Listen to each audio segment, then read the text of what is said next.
Hey, Mama. Hey. Hey, Mama. How you doing today? I'm well. We're in the new year, Yeah. and we have a lot of important things to talk about at the start of this year. So I'm excited Absolutely. about that. How are you? I'm doing well. New year, new me. That's what they Oh, say. oh. Are we going to use that tag No, every that's year? retired. Okay, It's because retired for sure. New Year, New Me is so mid, I'd say 2010-ish. Okay. We're in the I 20s. can't bring it back. Oh, no. No. Now I'm No, we're going retired. to leave that where it is. We're going to leave it where it is. So we have a very special guest today. An awesome guest. Devin, give a little background about who our guest is, and then I'll read through her bio. Yo, this mama is killing it. You hear me? I mean, getting mamas in order as far as like organized, accomplishing goals, getting your life together, your household together, getting these kids together to help you get your household together. Listen, I'm always here for those kinds of conversations because I always need somebody to get me in check. Yes, it's absolutely. easy to veer off, especially when you have a lot of life happenings going on. Especially the little ones. And her story is just so phenomenal. All the things she's been through and how she's still able to like make sure she's top tier. All right, top tier. Top tier. So we have a special guest. Her name is Retha. And I was reading through Retha's bio, and some of the key points that I want to mention about Retha is that she is known for motivating people. She's known for getting their lives together, like Devin just mentioned. Retha is also in real estate. She does business operations. She is a Jill of all trades. Jill. Yes, Jill. Yes, she's a Jill. We're not going Jack. We're going Jill. She is a Jill of all trades, and I personally am excited to have her. Retha is also a boy mama of 3. My God. Bless your heart. I'm trying to manage the one I have. But I also see that, Retha, you're a college football fan? Oh, my gosh. Eat, sleep, and breathe it. I love it. Okay, so I got to ask you, because I'm a college football fan, too. Oh. Who's your team? So this year, my team is Alabama. So we have a whole thing that we do in our house where we draft our teams. We have to pick them. We have to stay with them all year and who wins. It's a little tradition. That's cool. Yeah. So do you have like a team that you've been following and you're a fan of, and you still practice this activity with your family, but do you have a core team that you stick with? Well, my core team is University of Texas because that's where I went. So that's my core team. Okay. I believe in them. Listen, they have had some rough times. Okay, so to keep believing in them.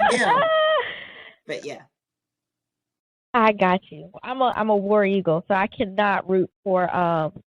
That's why you deflated a little when I said Alabama. Exactly. That's exactly why. Well, I love fun facts. So thanks for sharing that, Retha. So can you briefly tell us about your journey to mamahood? Yes. So I, like you said, have 3 boys. They are 18, 16, and now I can say 10. He turned 10 this week. 10. Oh, happy belated. I know. He's so excited to be double digits. So they are 18, 16, and 10. And I got married pretty early to what we call the bigs. So we call the 18 and 16-year-old the bigs, and then the 10-year-old the little.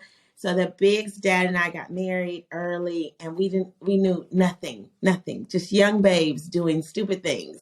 We knew nothing. And so therefore that did not work. And we then divorced when they were 3 and 5.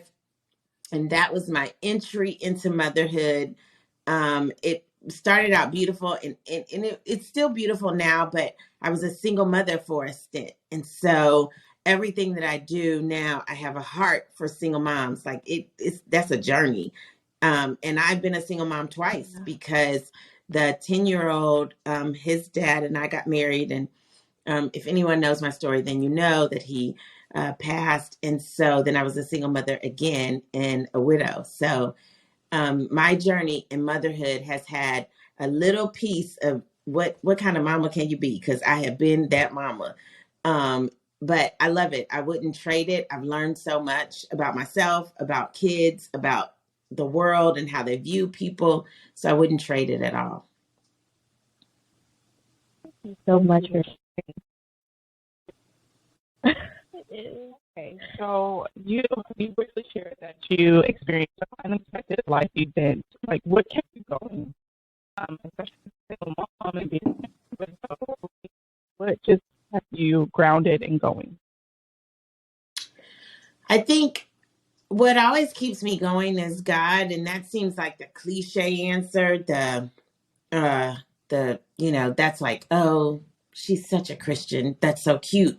But the reality is that is truly what kept me going, because I was 5 months pregnant when my then husband went into a coma.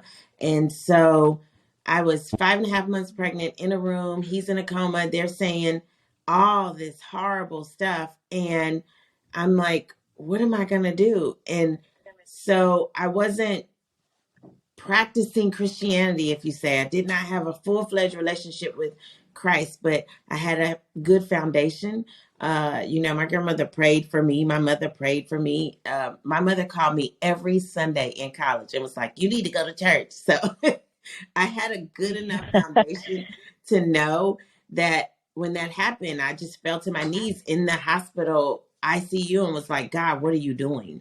What is happening? How can I come out of this? What are you saying? And I knew enough to go, he's doing something, so I better pay attention. I spent all my 20s doing whatever the heck I wanted to do. And I'm halfway through my 30s. Oh, I got to look up what is he doing? And so I really began to change my relationship with him before I changed anything else, talking to God every day and saying, how do I get through this? Because some days were really hard. And so one of the things I say to clients and women that are in my community or that I coach is that your kids can't be your why.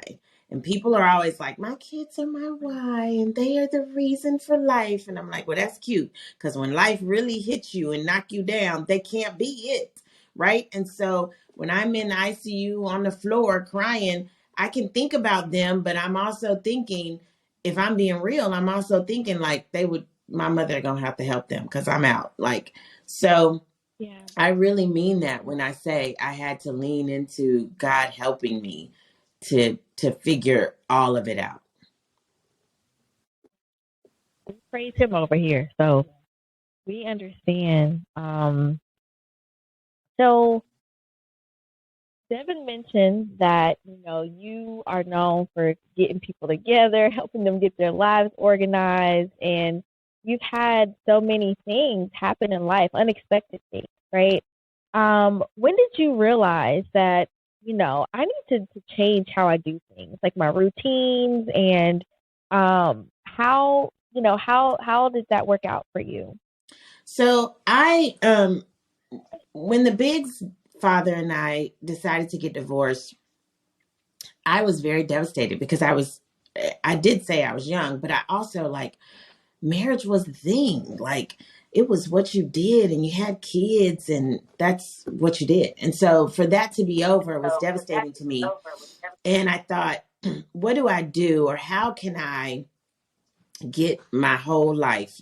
How can I help myself before I help anybody else? And so I started doing a thing that's now a trademark licensed product, but I started doing a thing called Sunday planning. I'm a planner by nature. I love pretty paper and pens and a calendar and all of that.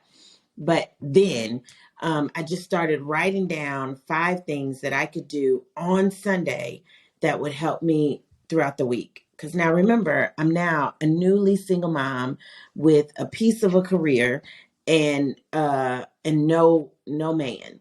And so what can I do with these 2 littles? Because the other side of that too is that we are a reflection to them. They will see themselves in us, whether we are mothering girls or boys. And so I didn't want them to see me broken. I mean, you can see me broken for a minute, but I got to get up, right? So I didn't want them to see that forever. So I thought I gotta get myself together. And so I started doing that, called Sunday planning. Fast forward to 2019, and I had been telling women about it and teaching women how to do it. And then we finally made it into a real thing. So it's where you decide what 5 things will help me be better for the week. So a couple of things for me have not changed. I do my outfits, and I used to do theirs. Now they do their own, but there's 2 reasons why that's important for moms. One, for you, it's important because that's a time waster when you're looking for margin, figuring out what you're going to wear, standing in your closet, having first world problems about you don't have no clothes or you didn't gain pandemic weight, all of that. Calling your girlfriend saying, listen to this. Now you had a 20-minute conversation and you're still not dressed. All of that is where the margin goes away. And so that's a waste of time. So I figure out what I'm going to wear for the week. Now, I was recording with you, so I knew on Sunday I was going to wear this. But I and you look cute. So I figure out my outfits. That's always been a thing. For the children, once they get to a certain age, I also have always taught them, you need to figure out what you're going to wear. Why? Because we have those things that us mothers really love. Red Ribbon Week and, Hawaiian Week and all that foolishness that the schools do. And so if on Sunday he has found his purple shirt or she has found her cowboy boots, you're golden for that when it comes on Thursday. So outfits have always been a thing. Meals were a thing then. They're slightly a thing now.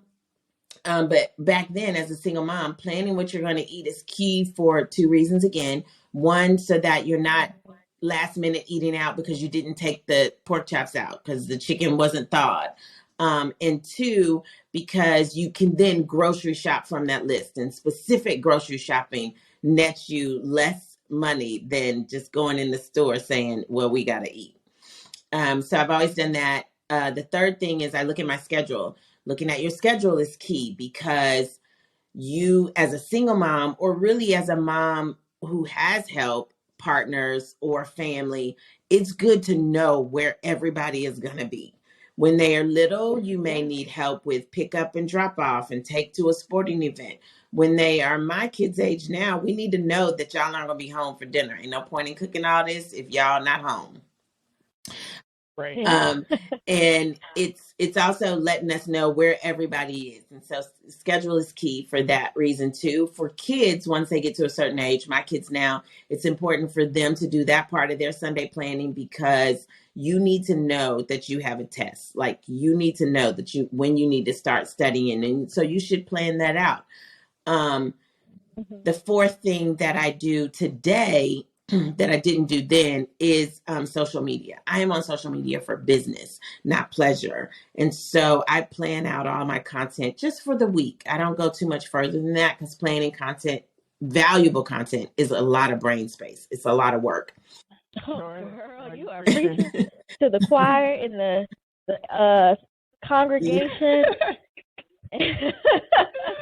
We in church. Yes. So if you don't plan it out, if you are listening to this and you are a business mama, then you should plan your content out. And just do a week. Don't try to overachieve and do 2 and 3 weeks. It takes too much brain space. But to give valuable content to the people you want to follow you, believe in you, listen to you, a week in advance is great. And so I do that. And then the 5th always varies. It's like, do I have any appointments? I miss my girlfriends. I'm going to go to dinner, lunch, things like that. But that's it. And so now, fast forward, we have a product line with planners, journals, all of the things. But if you're just getting started, just write it on a piece of paper. Like, that's what I used to do. I just wrote it on a piece of paper. Here are my 5 things. I'm going to plan them. And you'll see how much margin that adds to your life, you planning ahead in that way. Absolutely. I'm definitely a sticky note girl. Mm-hmm. If it's on my brain, I gotta write it down. Get it out of your head. Pick it up somewhere and hold myself accountable with it. I'm a note girl, and I'll send it to you. I'll send it to my husband. Yes. Devin will text you, hey, it's just on my mind right now. I'm just to let you know because I'll forget. I will. If it's not written down, it's not happening. So, okay, you talked about instilling in your boys, like helping out, picking out their clothes and those type of things. At what age did you start this? Like, can we start this now with our 2 and 3 and 4 year olds, or is it too early? Like, when do we start this process? Yeah, so I love this question because I do a thing called I give you responsibility for your birthday.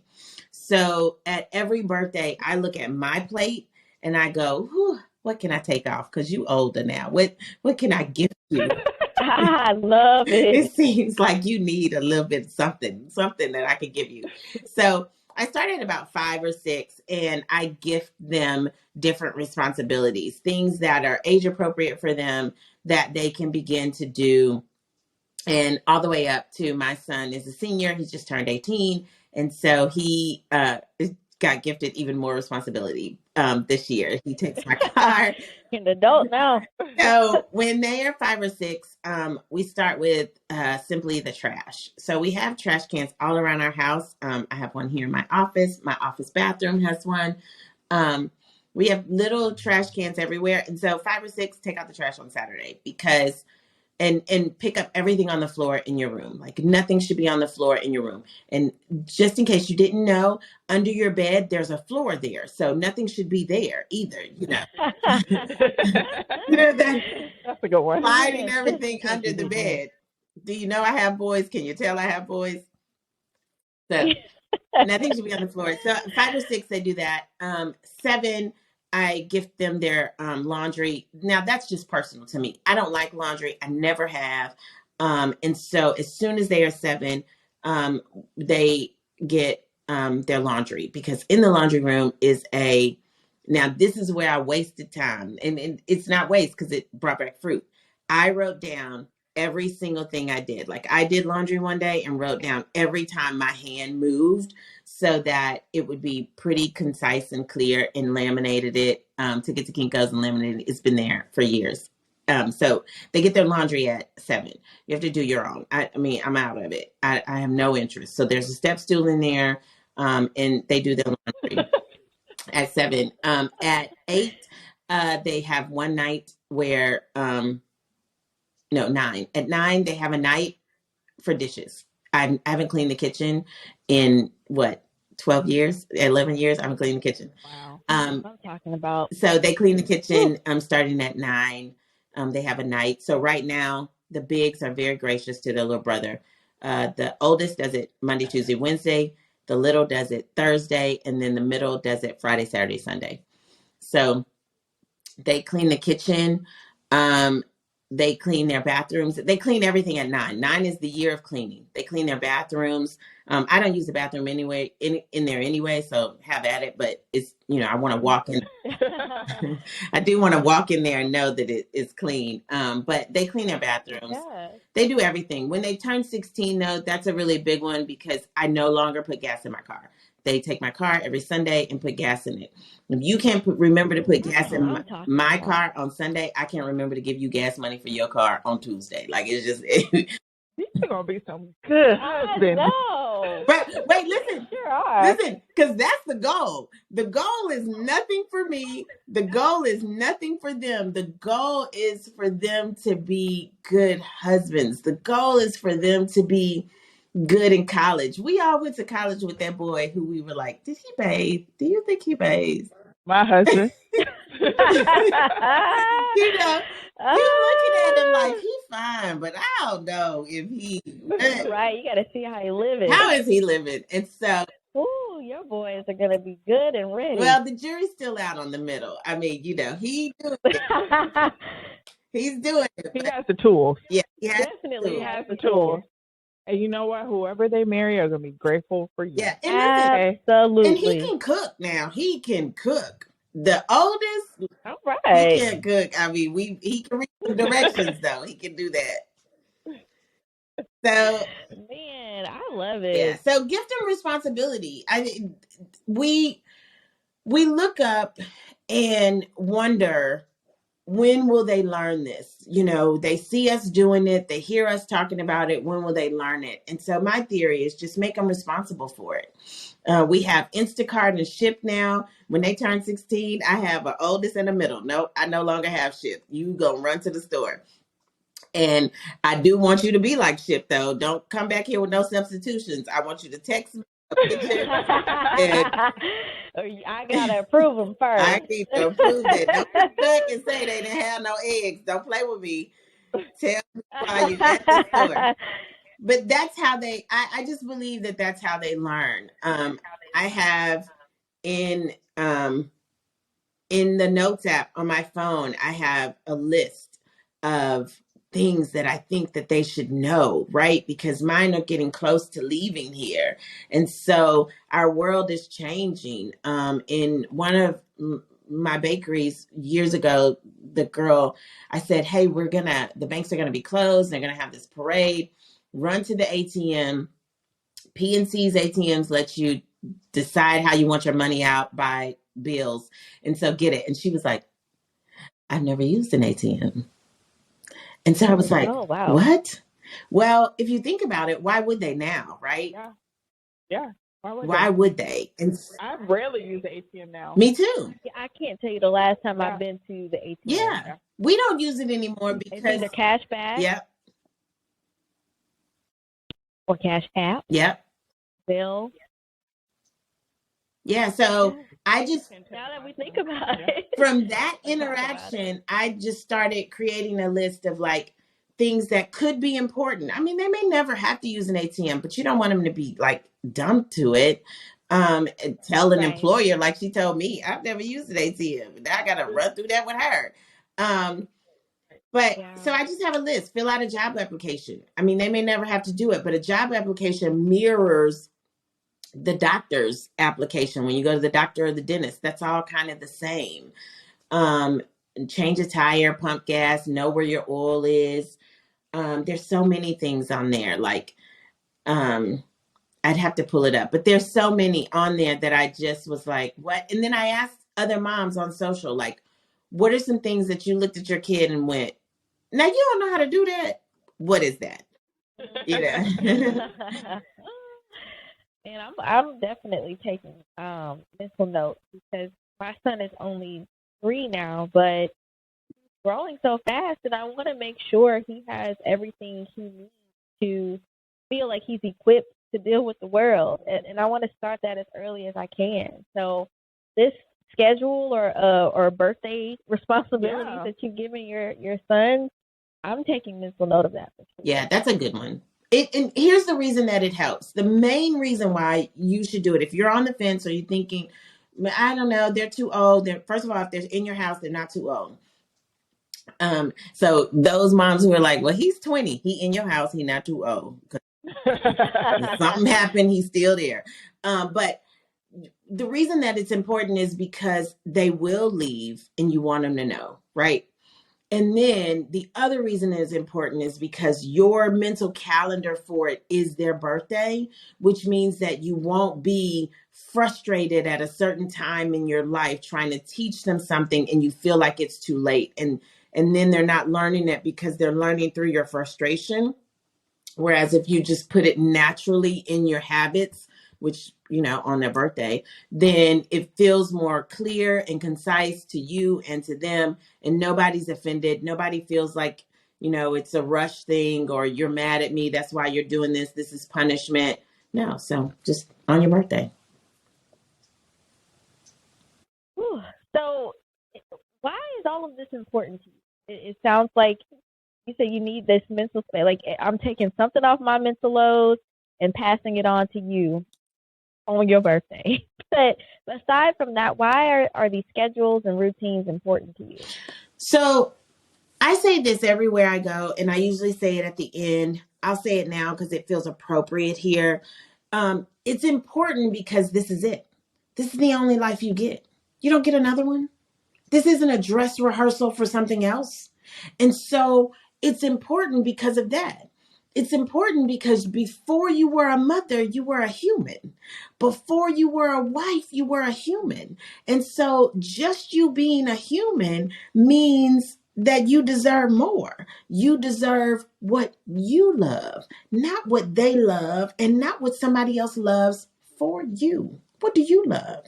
And there's something about motherhood that has us to lose that over time. And so it is my mission for us not to lose it. And if you lost it, I'm going to take you back and help you find it. Why? Because you're human. You deserve it. You deserve to kiki with your girls. You deserve to put your feet up and not have to do dishes. Hey man, I'm not doing them. Like I just what? No, because Preach the side. because why? Because pre-kids we had to. And when we were children, our mamas made us clean the kitchen. And so these children, listen, this is a visual podcast, so people can see that setup. See, that setup says that y'all live a good life. So then that means that these children live a good life. They don't want for anything. So that's the part that makes it more important, is because there's something that I'm doing that is giving you a life that you deserve. So then I should too, right? Why should I not? Absolutely. That's why it's important. Yes, it's important for you. Yes, ma'am. Yes, indeed. Because you said something when you mentioned that we could get lost in motherhood. We certainly can. And I'm actually working towards getting to Ken, or the new Ken. She's coming. Yeah.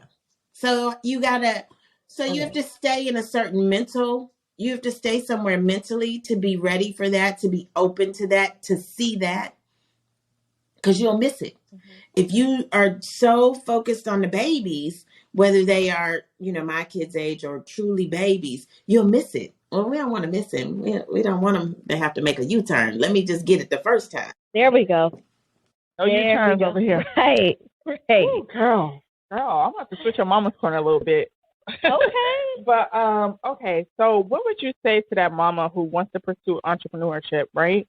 But she's struggling to, meet her goal. Like, she's stuck almost. Like, what words of encouragement or what tools or strategies you can give her? So the first thing I'll say is take money out of it. Now, she's not going to like that, but, if anybody knows me, they know the first couple of things I'm going to say you're not going to like, but it's real. So take money out of it. Money does rule the world, and money is how we live and all of that. But in order to really, really find your passion and pursue your dreams, you got to take money out of it, because it'll find you. It's going to catch you. He didn't design it so it wouldn't find you. But if you don't take money out of it, you'll end up doing something for the money and not for what you should be doing, right? So that's number one, take money out of it. Then the second thing is be consistent and be disciplined. The reason that entrepreneurs, that's what we're talking about, new ones, old ones that are in the mucky middle, the reason that it's hard is because if I asked you as your coach, what are you consistently doing? The only thing you can tell me that you consistently do is brush your teeth. So you're not going to make it. You're not going to make it. You got to do some other stuff. So consistency is key to every single thing that you really want. Everything. You're not going to find hours of margin your first Sunday doing Sunday planning. Oh, but if you stay consistent, what could you find? Right? So consistency is the thing. And if you are struggling finding time, tell me what you're doing. And I'm going to tell you how you're being fake busy, how you're wasting time. So that's really... We ain't ready for that. Right. Might need a consultation. Because it's not true.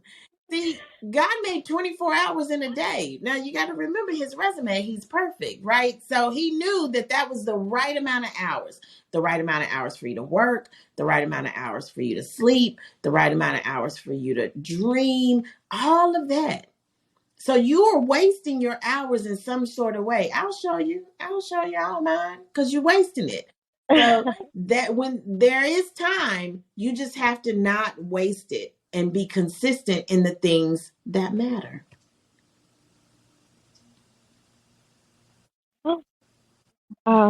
Take time, I feel called out. Right. Fake busy. Fake busy. That's right. Mm-hmm. So there we have another question, but I'm actually going to skip this one because I feel like the next question relates to a lot of what you said. So you obviously have a background in coaching women, coaching mamas. What are three key tips that you could give to the mama who is struggling with a lot of what you just mentioned and struggling to find herself again, struggling to make time for herself, her businesses, her family, anything? Key three tips. 3 tips. So one, 3 key tips. get some rest. Go to bed. Stop playing. Just stop. Just because really, that's where the fake busy comes in. When you are up at 10 o'clock picking up toys in your living room that's going to arrive there tomorrow. Why? That's not important. Dang, you calling me That's out. not. Why are we doing that? Because you want your house to be clean. Retha, this is so important to me that I wake up and it's clean. Stop playing. Stop lying. That's not important to you. It's something else that's important, but you're making that seem important. So go to bed. Get some rest. Rest breeds clarity. Rest breeds lack of frustration. Rest breeds motivation. See, you don't even know or can't even see the motivation because you're tired all the time. So get some rest. When we depending on what age you are, or how involved your grandmother was in your life, your grandmother used to say, you need to sleep when the baby sleep. You didn't follow that advice. You up doing stuff when the baby sleep. I can't sleep when the baby is asleep because I'm too wound up. Just sit there, close your eyes, and lay in the bed. Remember your childhood when they would say, go to bed, it's dark. It's not dark yet. It's dark when you close your eyes. I'm not the only Black person. I mean, No, we heard all that. Right. So when the time changed, it was still light outside, but it still made you go to bed at 7, 8 o'clock. Exactly. Yeah, to go to bed. Once you close your eyes, it's dark. You heard that. So sure did. So number one is get some rest. Really, really get some rest. Number two will help you with number one. Be consistent. In what? First of all, let's be consistent in rest. Go to bed at the same time. It's amazing how we as moms have bedtimes for children, but then we stay up all night. And the whole reason we have bedtimes for those children is what? So they won't be cranky. Ooh, you don't want nobody to tell you you're cranky. So they will get the ample amount of rest that their little body needs. You still have a body. Just because it's not little don't mean that it's not functioning. Get some rest. So be consistent. And then the other thing is be consistent in whatever your job is. If you are a stay-at-home mom, if you are a single mom, if you're a working mom, what moves the ball in your job? Be consistent in that. Most of the time, we aren't consistent in the thing that moves the ball, partially because sometimes we don't know. That's where I come in. But then also sometimes it's hard and you don't want to do it. Do it first. Well, you don't want to do it first because you didn't get rest, but it's okay. I'm gonna keep talking about that because y'all not sleeping. But so get some rest, be consistent.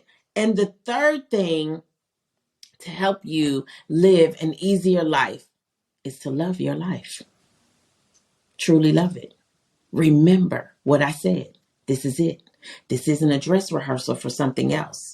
So if you're looking for tips and tricks, trick yourself into loving that life that you live. Because some of us right now are sitting in a season that we prayed for. And now, but see, we're praying for the next season. So we're not enjoying this season. Well, he's not going to give you the next one because you got to love this one. So the third tip is to love your life. Lay it out at the altar. Where is the white cloth? Man. Because all of that, like, you really are preaching to me. Me too. And I'm sure many other mamas out there, because this is a true sermon that is sitting in my spirit. Yeah. And I'm trying not to shout. Hallelujah. Because I have to have those conversations with myself too. And as my son gets older and as I start to accept things for where they are and where I'm growing, I'm starting to feel more like myself or a better version of myself. Yeah. So, wow, that was good. It really was. And I'm so thankful for the word that you really gave us, because you knew I was going to church today. Look, y'all better save this podcast. If y'all don't save, this is save this one. This is a good, this is a good really reminder, a good gut check. And when you say cranky, I have a funny story about that. So Jay was like young, like maybe 2 weeks old, and I wasn't getting sleep. And Jay was like, "You're just fussy." I was so mad. I'm like, "Why are you calling me fussy?" Because you were. And I was fussy, so I felt called out when she said cranky, because I was, but I was just irritated that he used the word fussy to describe me. Yes, So. And that's true. I had a situation last week where it caused me to be up until 4 o'clock in the morning, and I had to go to work the next day. I had to be to work remotely, but I had to be clocked in by 8 o'clock, and that means I only had maybe 3 to 4 hours of sleep, and I was so cranky that day. I was not the nicest person to my husband, to my son, to my mom, to everybody that was around me. I was not nice. And I had to say, Ken, go in there and take your little nap. Okay, get yourself together. And after I did that, I was nicer. And I had to apologize to those around me because I was not a nice person. So getting that rest is important, because you do not show up as your best self when you are tired. Well, with all that preaching, we need to drink. What are we drinking? Well, before we do that, Retha, can you share your Instagram, your business? Where can we find you? Where can people tell if they need your services? Where do they go? Because you have something to offer the world for sure. So Instagram is my favorite. I am at Retha Nichole, and Nicole has an H in it, Nichole. At Retha Nichole on all socials, but Instagram is my favorite. That's where I am mostly. I'm in my own DMs, so you can DM me and you'll get me. My company is Hillridge Consulting, so that's also the link in my bio. On Instagram, you can set up a consultation there. If you DM and say you'd like a consultation, I'll send you the link, because there's a link to schedule it. But yeah, you can get me on Instagram. And I do talk a lot about things like this daily on Instagram. Like I talked the other day about forgiving yourself and things like that. And how your past does not define you. So you can get past that. So on Instagram is my favorite. Awesome. We'll make sure all the links to your website, your Instagram are in our description box. And we can find your planners and all that on your website. Yeah, right? It's all in my website bio. It's all there. All right. Perfect. Awesome. We'll make sure it's listed on our pages in our description box. Great. Okay. Mama Juice. Mama Juice. What we drinking? So before we started the conversation, I asked Retha, because I was curious. I wanted to know, like, what was her favorite type of drink, and what does she like? And she mentioned that she likes lemon drop martinis, Yes. right? Is that correct? That's right. So I did not have this conversation with Retha before we curated this drink, but I think the drink that we have will actually speak to you and your business and what you do for people. Okay. So we titled this drink Neat Me Please.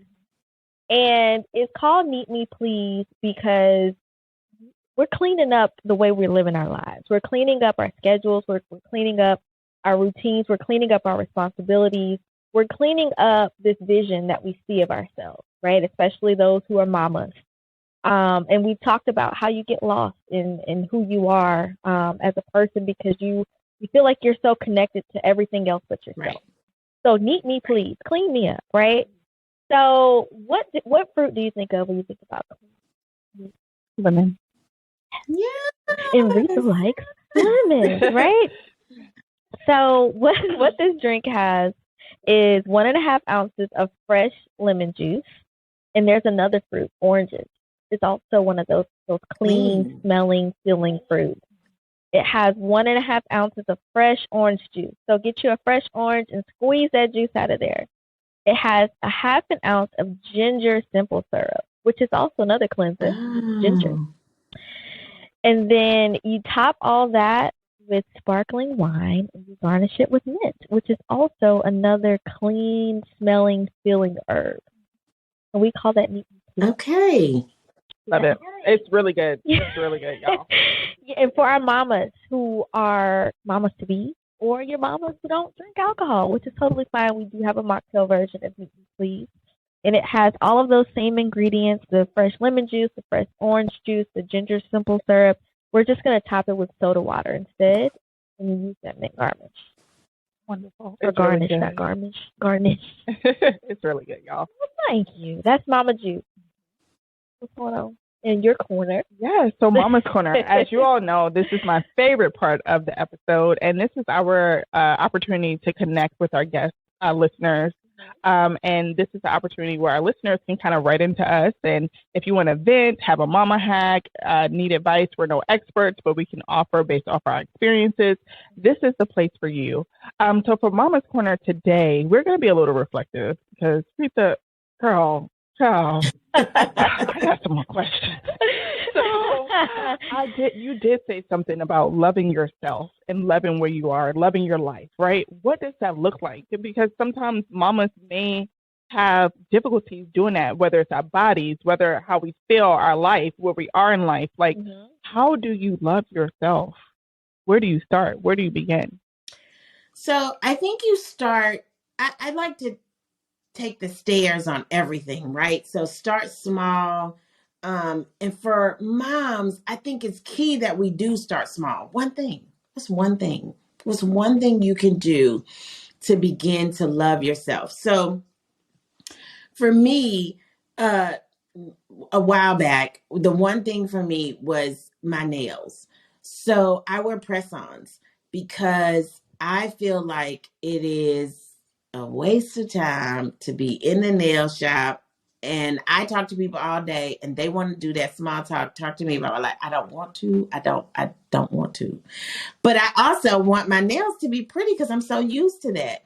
And so that was my one thing. I was just like, I'm going to find me some press-on nails and feel good about my hands when I look at my hands. And it's just something I could do. So for me, it was that. It was just that one thing. Now it's grown into a lot of different things. So it was press-ons for me. So find that one thing. The other thing I'll say as just a bonus is we hear a lot in this day and age about being intentional and saying affirmations and things like that. What you do say to yourself works. So it's always amazing to me how women will say, I don't know, saying affirmations, that seems crazy. That doesn't really work. Well, you look at yourself and say, you're not cute. Is that working? You look at yourself and say, ooh, I've gained weight. How about that? Like, we say so much negative stuff to ourselves. Why not pick 3 things to say to myself every day? I am beautiful. I will have a great career. I do love my family. Like, you should say that. I mean, you can love them today, but say it every day because you may not like them. So I think that's the bonus, right? Is that find one thing you can do and do that thing. I have a bunch of little things that I've done over the years. Press-ons is one. I'm going to always have a cute lipstick on. I love a cute lip. So lipsticks is another one. This is nothing but lipstick. It's nothing but lipstick in here. That's it. Wow. I love lipstick so much. But I didn't love it in the beginning, right? But that became my one thing because I don't wear a ton of makeup. So maybe your one thing is coffee. Buy you a coffee maker and start with the syrups and the creamer. It can be as simple, but it brings you some joy because it's about you. And then the bonus, pick some things to say to yourself.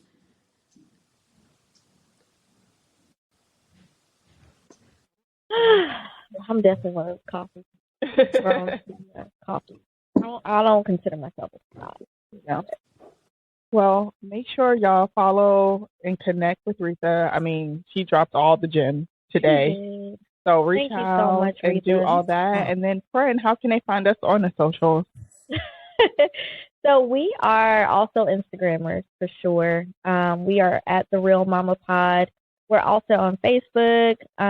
we're getting more active on TikTok. I feel like we say this every episode, but we really are. And we're also on Pinterest, which is also an area that we're getting more active on. So you can reach us at The Real Mama Pod on all of those platforms. We're also on YouTube, so check out our videos. We're becoming more visual. Yeah.